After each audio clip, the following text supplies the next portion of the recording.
예, 안녕하십니까. 예, 만나서 반갑습니다. 자, 우리가 지금 칠지 작법에 대해서 공부하고 있어요. 그렇죠? 그래서 이제 다음 주가 이제 시즌2 마지막이에요. 알고 계시나요? 뭐 관심이 없어요.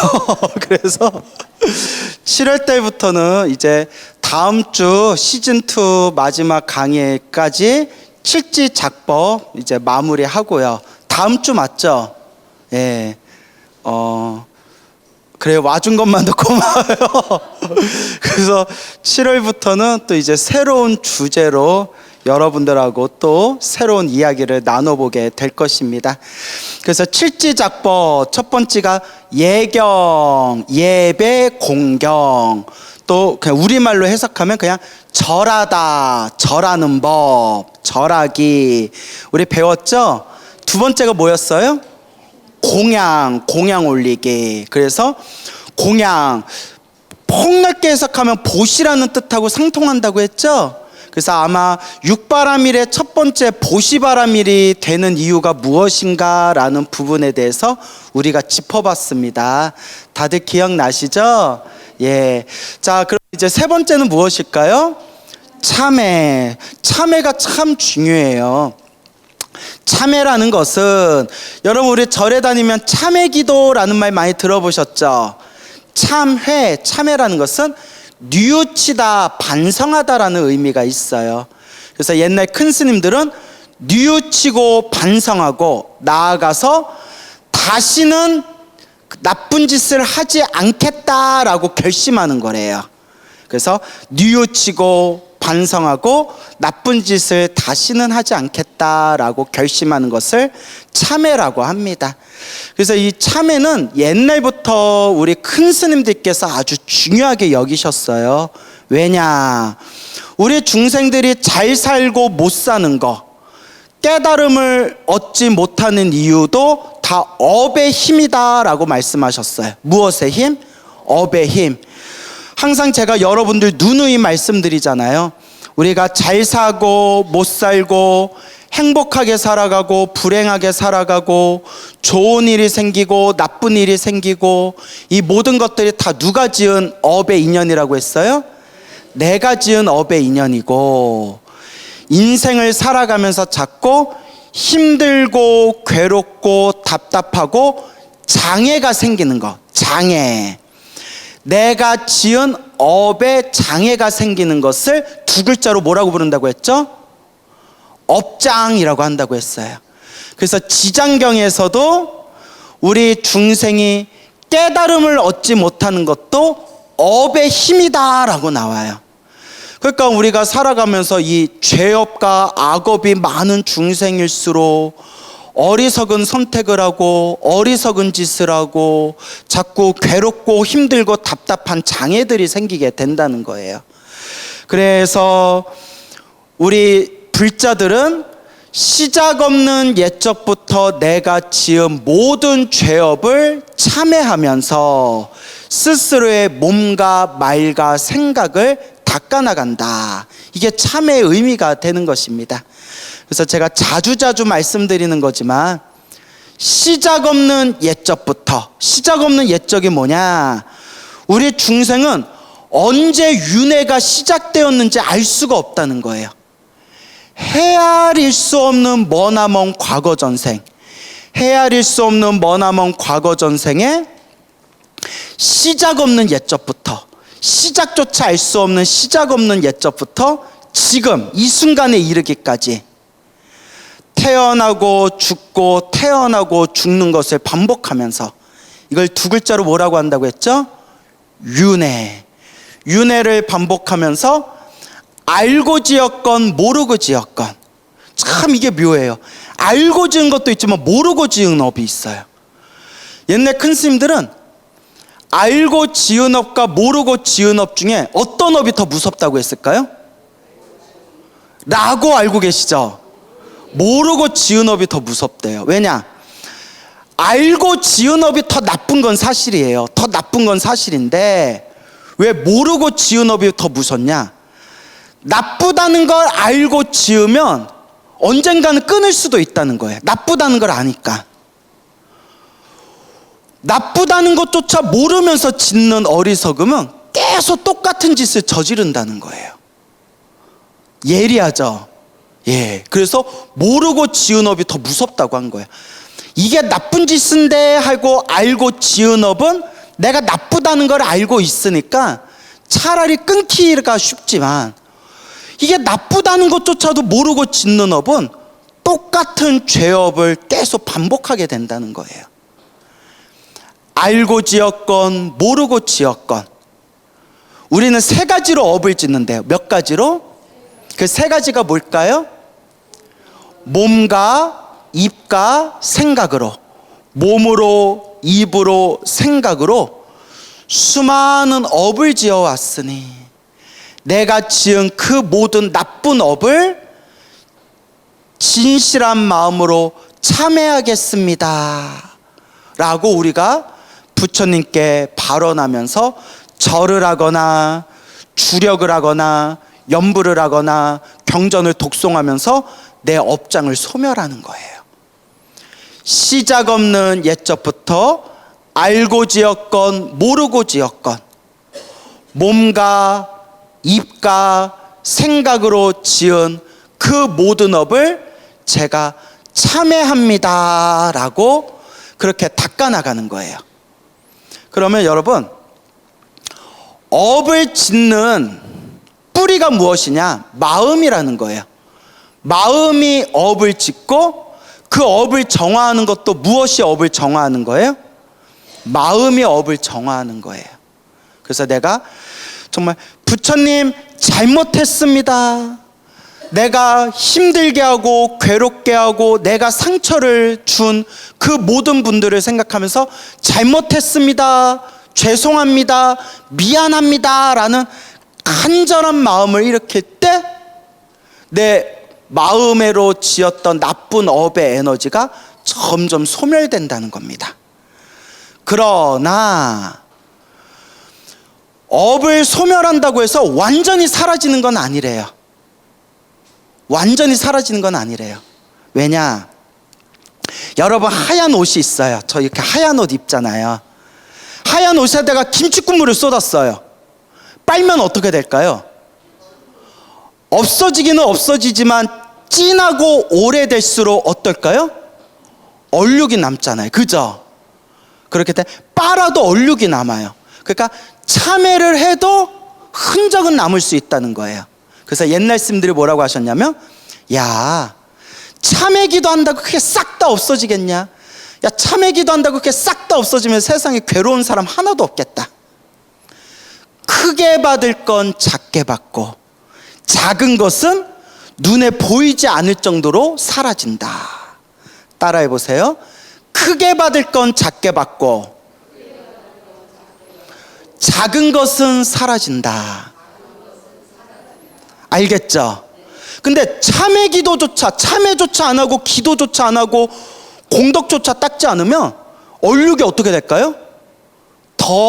얼룩이 더 오래도록 더 진하게 짙게 남게 되는 거예요. 그래서 참회는 빨리 할수록 좋대요. 그래서 여러분들도 기도하면서 가피 받은 분들 많으시죠? 분명히 기도를 해서 부처님께 가피를 받긴 받았는데 그런데도 살아가면서 자꾸 힘들고 괴롭고 답답한 일들이 생기죠. 그만큼 업이 두꺼워서 그렇다는 거예요. 전생에 복을 많이 지은 사람은 이번 생에 절에 다니지도 않고 기도 같은 거 한번 해본 적도 없는데도 살아가면서 일이 술술 풀리는 사람들이 있어요. 짜증나죠? 그런 사람들 보면, 야, 잘났다, 야, 막 이렇게. 자, 그런데 그것도 누가 지은 복이에요? 내가 지은 복이라는 거예요. 자기 복을 자기가 쓰고 있는 거예요. 이번 생 기도 열심히 했는데도 자꾸 답답하고 힘들고 장애가 생기는 것은 그만큼 전생에 무엇이 많아서 그래요? 업보가 많아서 그래요. 빚이 많아서 그래요. 그래서 저 주변에 그런 불자님들 많이 봤어요. 스님, 저는 정말 기도해서 부처님께 평생 갚을 수 없는 은혜를 받았습니다 라고 얘기하시면서, 근데 스님, 이렇게 기도해도 힘들고 답답한 일은 계속 생기네요 라고 한탄하시더라고요. 근데 어떻게 해요? 누가 닦아야 돼요? 내가 닦아야 돼요. 시작 없는 옛적부터 우리가 지은 업보가 얼마나 많겠습니까? 지금만 봐도 여러분, 지금 우리 하는 행태를 한번 보세요. 절에는 열심히 다니면서도 막 새로운 신도들한테 텃세 부리는 사람도 있고, 자기 마음에 좀 안 맞는다고 도반들하고 싸우는 사람도 있고, 스님이 좀 이렇게 싫은 얘기했다고 스님한테 들이받는 사람도 있고, 예? 막 기도, 부처님께 공양 올리고 기도했는데 자기 소원 성취 안 됐다고 종무소에 가서 환불해 주세요 이러는 신도도 있고, 진짜 있어요. 나도 듣다 참 별 얘기 다 들었는데 실제로 들었어요. 환불해 달라고. 그 별의별 사람들 있잖아요. 그죠, 여러분? 우리 하는 짓을 보면 알잖아요. 예. 그래요. 예. 그래가지고 이렇게 우리가 알게 모르게 우리가 짓는 업들이 얼마나 많단 말인가. 그렇죠, 여러분? 그래서 저 아시는 스님이, 저는 되게 스님들 비위를 잘 맞춘다고 맞추거든요. 되게 스님들한테 비위를 잘 맞춘다고 맞추는데, 나만 보면 막 짜증나고 화가 난다는 스님이 있었어요. 나만 보면 그렇게 짜증나고 화가 난대요. 그래서 어느 날 차 마시면서, 스님, 제가 스님 뭐 불편하게 한 게 있습니까? 제가 뭐 스님들하고 대화할 때 농담하기를 좋아하는데 제 농담이 스님을 조금 불편하게 했습니까? 왜 이렇게 저를 보면 막 화나고 막 저 보면 괜히 짜증난다 그러시는데 왜 그러십니까? 하니까 너무 잘나서 짜증난대. 어떡해 이거 편집해 주세요. 어떡해, 미쳤나봐. 너무 잘나서 짜증난대요. 예, 넘어갑시다. 예, 너무 깊이 생각하지 마요. 그래서 이렇게 우리가 알게 모르게 다른 사람을 불편하게 한 것들이 한도 없이 많을 거예요. 그렇죠? 근데 내가 일부러 남을 불편하게 하려고 불편하게 하려는 게 아닌데, 남이 나를 보고 불편한 거는 악업이 되지 않는데요. 뭔 얘기인지 알죠? 내가 남을 불편하고 남을 힘들게 하려는 의도가 없는데, 다른 사람이 나를 보고 그냥 불편함을 느끼는 것은 그 사람 업이지 내 업이 아니래요. 하지만 우리가 탐욕과 성냄과 어리석음이 있기 때문에 나도 모르게 막 짜증낼 때도 있고 신경질 낼 때도 있고 남 긁을 때도 있고, 또 해서는 안 될 짓을 하거나 해서는 안 될 말을 내뱉을 때도 있잖아요. 그렇죠? 그런 것들이 다 악업으로 쌓인다는 거예요. 근데 불자님들은 한 가지 착각하는 게 있어요. 불자님들은, 뭐 여러분들은 아니겠지만 상당히 많은 불자님들이 착각하는 것 중에 하나가 뭐냐면, 절에서 복 지은 것만 기억해요. 복 까먹은 건 기억한다 못한다? 못해요.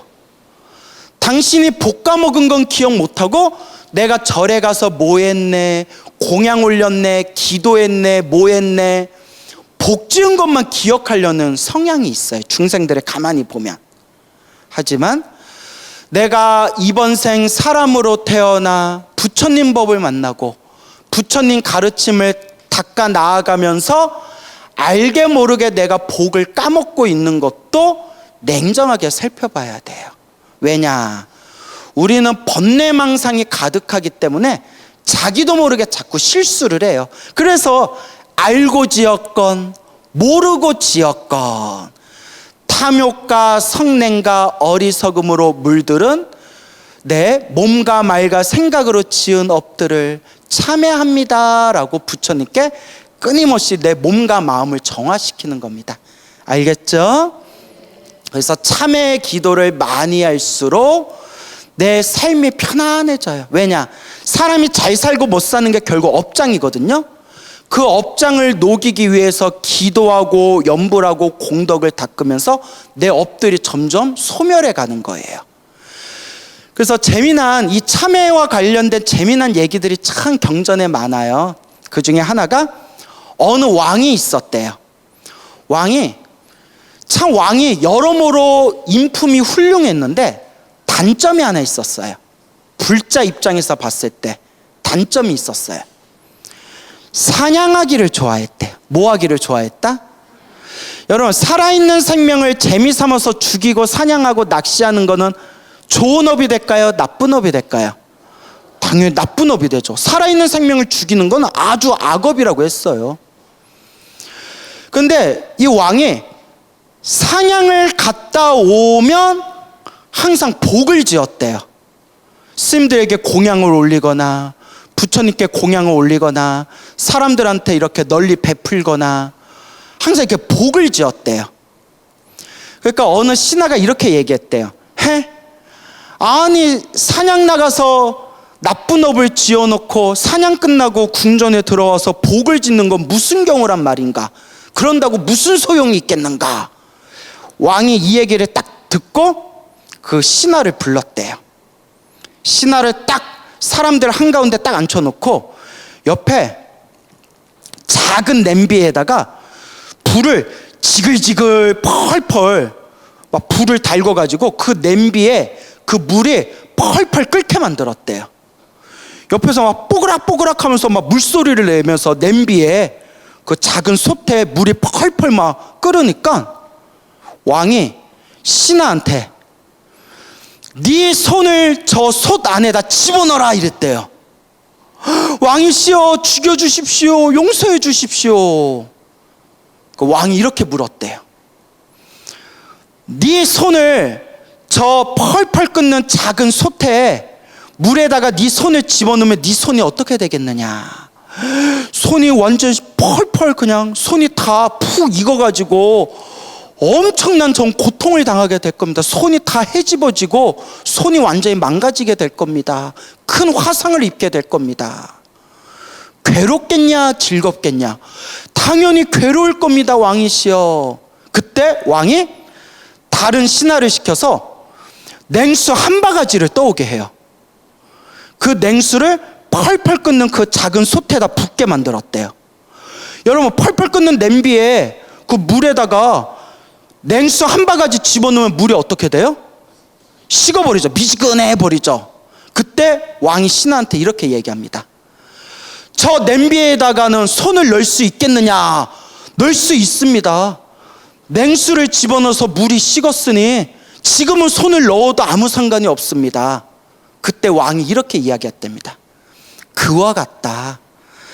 내가 너무나 이 나쁜 업의 습관 때문에 내가 사냥을 아직도 끊지는 못하는데, 사냥을 해서 내가 나쁜 업을 지은 게 펄펄 절 끓는 물이라면 내가 사냥을 마치고 복을 짓고 공덕을 닦는 것은 그 펄펄 끓는 냄비의 물에다가 무엇을 집어넣는 것과 같다? 차가운 물을 집어넣는 것과 같다. 나는 이렇게라도 내 업을 닦고 있는 거다. 무슨 말인지 알겠죠?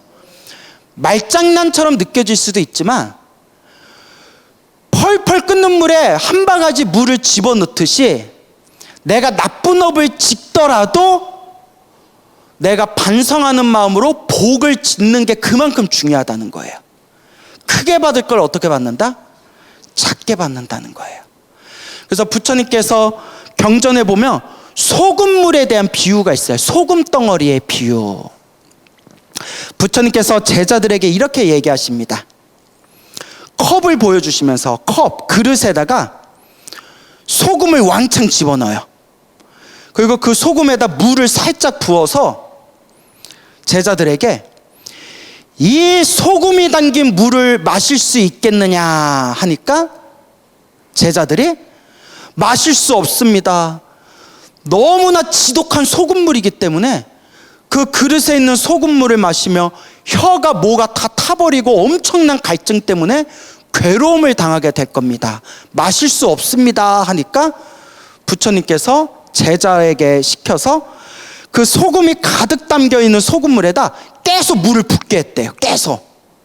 물을 계속 부으니까 어떻게 되겠어요? 점점 희석되겠죠.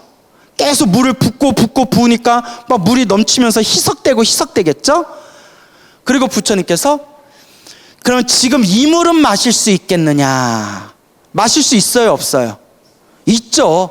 좀 짭조름하겠죠. 부처님, 지금은 마실 수 있습니다.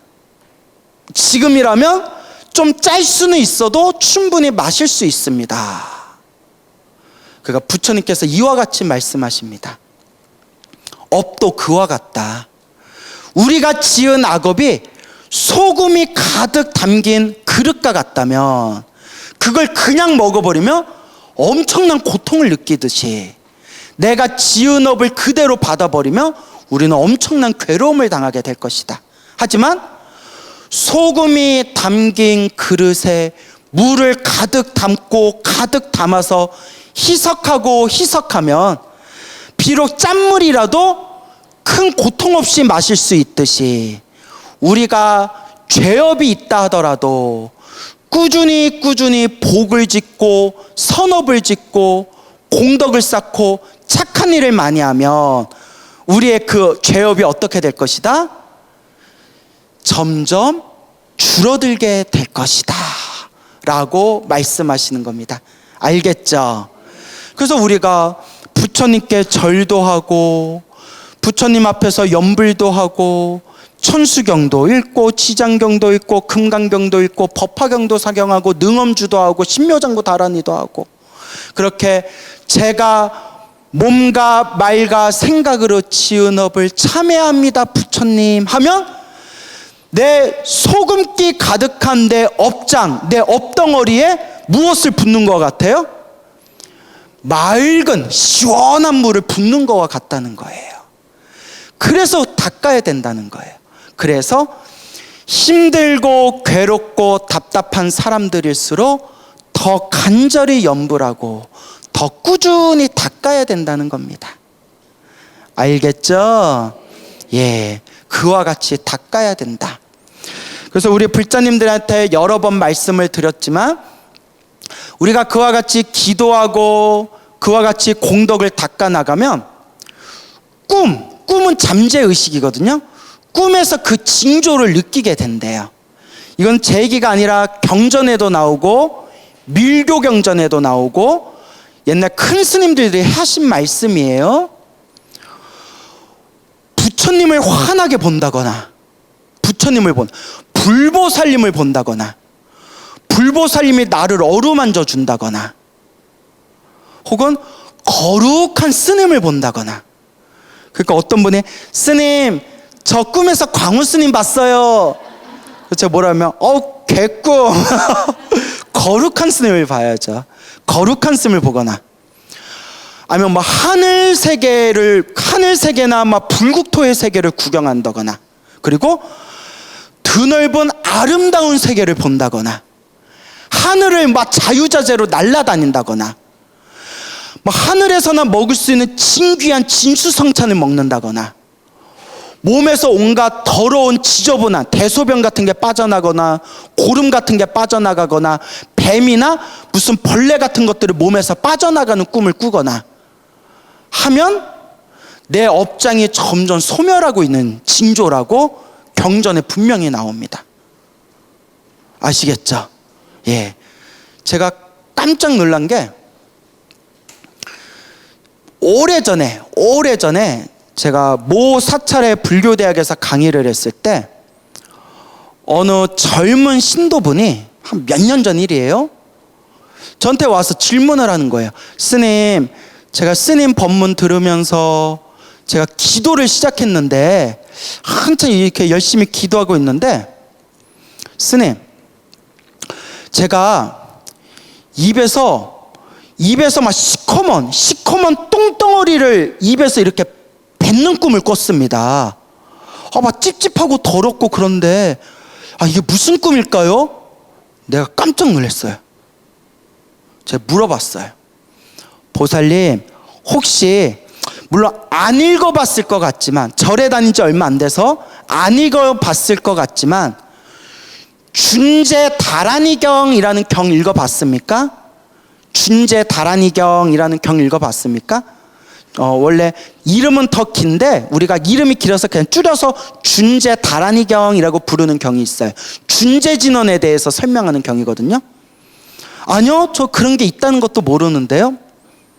제가 감탄을 한 게, 준제다라니경에 보면 이 진언을 열심히 외우고 참회 기도를 많이 하는 사람은 입에서 검은 시커먼 검은 덩어리를 토해내는 꿈을 꾸게 된다라는 게 나와요.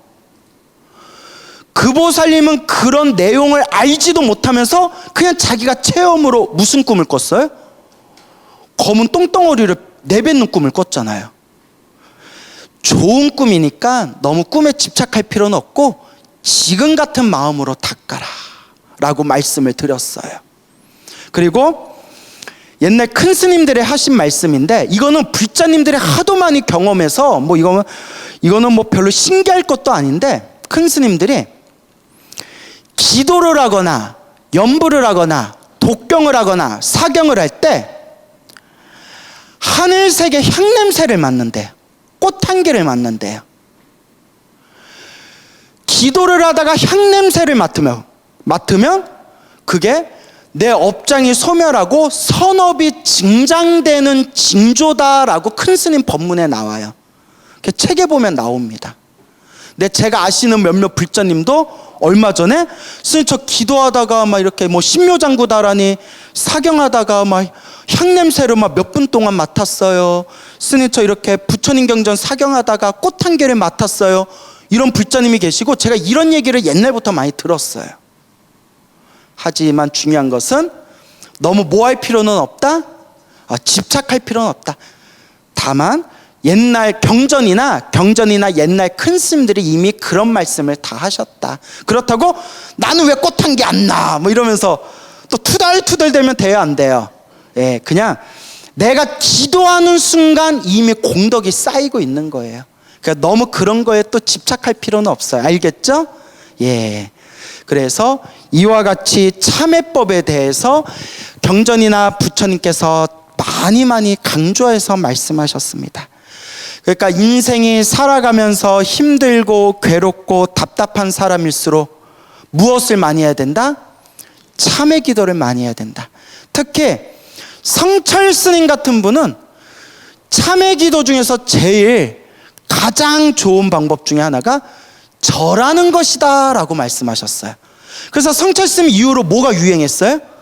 삼천배가 유행했잖아요. 그래서 기적 같은 가피 받으신 분도 엄청 많고, 무릎 관절 고장 나신 분들도 삼천배 기도 이후로 엄청나게 그냥 급수적으로 그냥 많아졌대요. 예. 그래서 이제 스님 누구는 삼천배에서 평생 고생하던 관절염도 나았다는데, 저는 절했는데 관절염 걸렸어 왜 그래요 하면 이제 우리가 할 말이 없으니까 어떻게라도 그 마음을 어루만져 줘야 되잖아요. 크게 받을 거 어떻게 받았다? 작게 받았다. 이렇게 가스라이팅을 시켜야죠. 크게 받을 거 작게 받았다. 이렇게. 자, 그래서 이제 옛날 스님들이 그렇게 말씀하셨어요. 기도 열심히 하다 몸에 병 걸리는 것은 크게 받을 업보를 작게 받은 것이다. 이런 말씀을 하셨지만, 그래도 늘 건강 컨디션을 잘 조절하면서 기도해야 돼. 알겠죠? 왜냐하면 오래 해야 되기 때문에. 잠깐 하고 우리 죽을 거 아니잖아요. 10년, 20년, 30년 오래 해야 되기 때문에. 그래서 실제로 주변에 많은 분들이 초반에 기도 빡세게 하다가 몸에 탈이 나가지고 막판에는 그냥 기도를 완전히 놓아버리는 분들도 많아요. 그러니까 항상 건강관리, 건강을 잘 컨디션을 조절하면서 기도해야 된다라는 걸 명심하시기 바랍니다. 알겠습니까? 그래서 여러분 기억해 놓으세요. 참회는 이참, 사참 이렇게 두 개로 나눕니다. 자, 따라해 보세요. 이참, 사참. 예, 이참, 사참. 이판사판 할 때 이자 사자예요. 이판사판 할 때 이자 사자. 자, 사참부터 설명드릴게요. 사참이 설명하기가 더 쉽거든요. 사참은 뭐냐? 일사자예요. 실제로 내가 어떤 행위를 해서 참여하는 거예요. 그러니까 절을 한다거나 연부를 한다거나 능엄주를 외운다거나 신묘장구다라니를 외운다거나 자비도랑 참법을 한다거나 실제로 내가 몸으로 입으로 부딪히면서 참여하는 게 무슨 참? 사참이라고 해요. 그게 사참이에요. 그러면 이참은 뭐냐? 이참은 가장 심오한 참회법이에요. 이거는 우리가 오래오래 닦아야 알 수 있는 세계예요. 이치로, 무엇으로? 이치로. 본래 업장이라는 게 본래 없구나라는 걸 깨닫는 참회가 무슨 참? 그게 이참이에요. 알겠죠?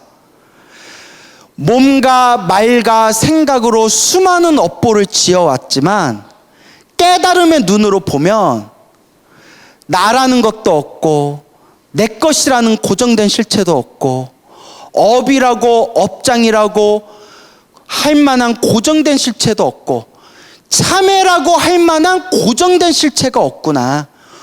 우리는 본래 깨끗한 청정한 존재이지 우리는 본래 깨달은 존재이지 잘못을 뉘우칠 만한 그런 업보와 업장이라는 게 본래 없다라는 걸 꿰뚫어보고 깨달음을 얻는 참회를 무슨 참이라고 한다? 이참이라고 해요. 근데 여러분 이건 깨달아야 알 수 있는 세계예요.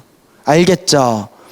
그래서 지금 사참을 통해서 절하고 연불하고 기도하는 사참을 통해서 깊이 들어가고 깊이 들어가고 깊이 들어가서 마음의 지혜가 뻥 하고 뚫리면서 아 본래 업이란 게 없구나, 업장이란 게 없구나, 업보라는 게 없구나, 우리는 본래 깨끗한 존재였구나라는 걸 여러분 꼭 명심하세요. 머리로 이해하는 게 아니라 머리로는 나도 백날 이해했어요. 머리로 이해하는 게 아니라 마음으로 본래 내가 깨끗하고 청정한 존재구나라는 걸 깨달았을 때 그걸 무슨 참이라고 한다? 그걸 이참이라고 해요. 알겠죠? 근데 여러분 아직도 탐욕과 성냄과 어리석음이 있는 상태에서 나는 본래 부처다, 나는 원래 깨끗하다, 그러니까 기도할 것도 없고 연불할 것도 없고 참여할 것도 없다 라고 얘기하면 돼요, 안 돼요? 그걸 우리가 옛날 큰 스님들이 착각도인이라고 했어요. 무슨 도인? 착각도인. 그러니까 입만 산 거예요. 자기를 보면 알잖아요. 내가 탐욕이 있는가 없는가, 성냄이 있는가 없는가, 어리석음이 있는가 없는가. 그래서 옛날에도 이런 착각도인이 많아서 뭐라고 했냐면 탐욕과 성냄과 어리석음 그 자체가 깨달음의 세계다 이렇게 얘기하는 분들이 있었어요.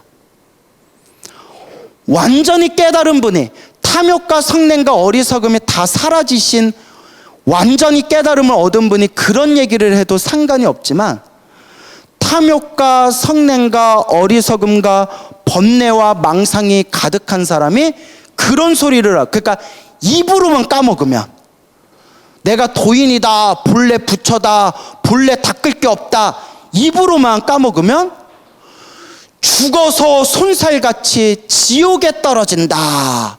내 얘기가 아니에요. 옛날 큰 스님들 법문에 나와요. 그러니까 옛날에도 착각도인들이 많았던 것 같아요. 이거는 누가 알 수 있냐? 본인이 알 수 있어요. 그러니까 남 볼 필요 없이 여러분 한번 스스로를 한번 보세요. 여러분 탐욕이 있어요, 없어요? 있어요. 선생님 저 탐욕이 없어요 하는 분들은 제가 100원 한 장 안 쓸게, 제가 10원 한 장 안 건드릴게, 제가 좋은 데에다 남을 위해서 좋은 데에다 쓸게, 여러분 집문서 나한테 가져오세요. 뭔 얘기인지 알겠죠? 내가 안 쓸게요. 만약에 탐욕이 없다면 저 탐욕 없습니다 해놓고 그러면 불자님 저는 10원 한 장 안 건드리고 제가 좋은 곳에 불사하고 좋은 곳에 쓸 테니까 집문서 가져오세요 했는데 막 갑자기 아까운 마음이 들고 있으면 나한테 왜 이러지? 이런 생각 들면 아직 탐욕이 있는 거예요. 맞죠, 여러분?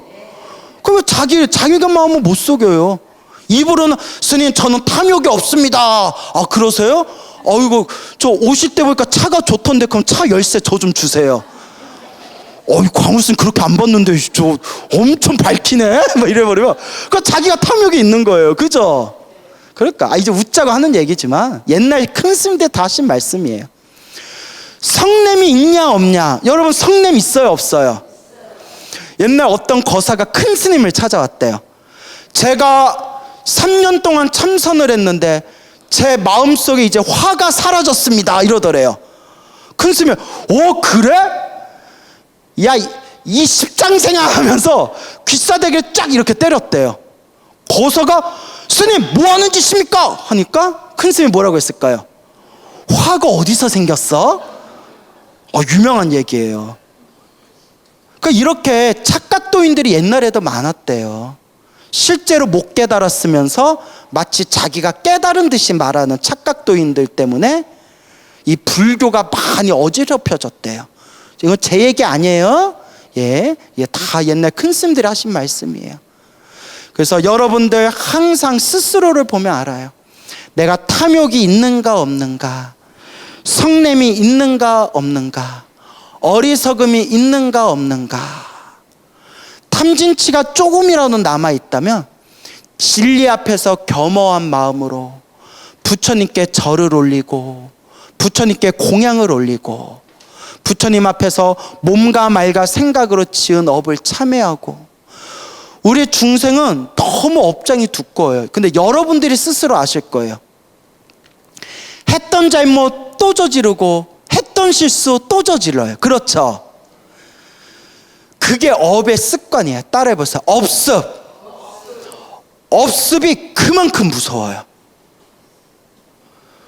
웬만큼 닦아도 업의 습관이 잘 안 변해요. 제가 처절하게 보고 듣고 스스로 경험했어요. 이 업의 습관이 참 무서워요. 탐욕과 성냄과 이 어리석음. 그래서 저도 고민을 엄청 많이 했어요. 이걸 어떻게 해야 되나, 이걸 어떻게 해야 되나. 결론은 뭐 하는 수밖에 없다?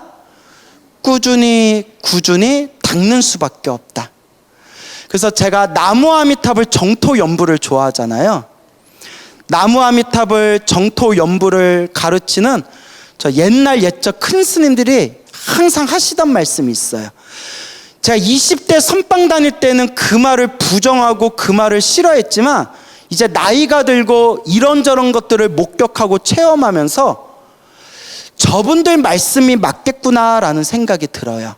뭐냐 하면 그 나무 아미탑을 정토 연불법을 가르친 큰 스님들이 늘 하시던 말씀이 중생들아 인정해라. 스스로를 인정해라. 뭘 인정하느냐? 우리는 지독하게 업보가 두꺼운 죄악 중생이다. 웬만큼 닦아도 작은 습관조차도 바꾸기 힘든 죄악 중생들이다. 그러니 잘나면 잘난 대로 못나면 못난 대로 스스로 부족한 걸 인정하고 간절한 마음으로 아미타 부처님을 불러라. 그러면 반드시 아미타 부처님이 그 중생을 극락세계로 인도해 주실 것이고 가장 완벽한 성불대학교인 성불학교 극락세계에서 아미타 부처님의 지도를 받아서 완벽한 조건 속에서 완전한 깨달음을 얻게 될 것이다. 그러니 잘난 척 그만하고 네 자신을 인정해라 라는 법문이 나와요. 저 선방 다닐 때는 마음이 부처다, 내가 부처다, 마음만 깨치면 다 부처 된다. 저는 요걸 항상 중심으로 삼고 있었기 때문에 이런 법문을 보면 참 법문 찌질하다 생각했거든요. 살아보니까 온갖 모습들, 언행이 일치되지 않는 모습들을 보고 저 스스로 체험하면서 우리는 이렇게 업이 두껍구나. 그래도 우리 부처님께서 너무나 자비로우셔서 우리같이 업보 많은 중생들을 구제할 수 있는 한 가닥 가장 좋은 길을 만들어 주셨구나. 그게 바로 나무아미탑을 극락세계 왕생하는 정토연불법이구나 라는 것을 제 생생하게 확신이 들었습니다. 무슨 말인지 알겠죠? 그래서 자, 참에는 무슨 참과 무슨 참이 있다? 이참과 사참이 있고, 우리는 무슨 참부터 시작해야 된다? 사참부터 시작해서 우리의 수행이 깊어져서 마음의 깨달음을 얻으며 무슨 참에 들어간다? 이참에 들어간다 라는 것을 명심하시기 바랍니다. 그래서 항상 자기 자신을 속이지 말아라. 뭐 하지 말아라? 자기 자신을 속이지 말고, 내가 이렇게 업이 두껍고 내가 이렇게 번뇌망상이 많은 사람이구나 라는 거 인정하면 어때요? 부처님이 원래 우리 중생들은 업이 많다고 하셨어요. 인정하되 그저 꾸준히 조금이라도 부처님을 닮아가기 위해서 노력할 뿐이다 라는 걸 명심하시기 바랍니다. 알겠죠?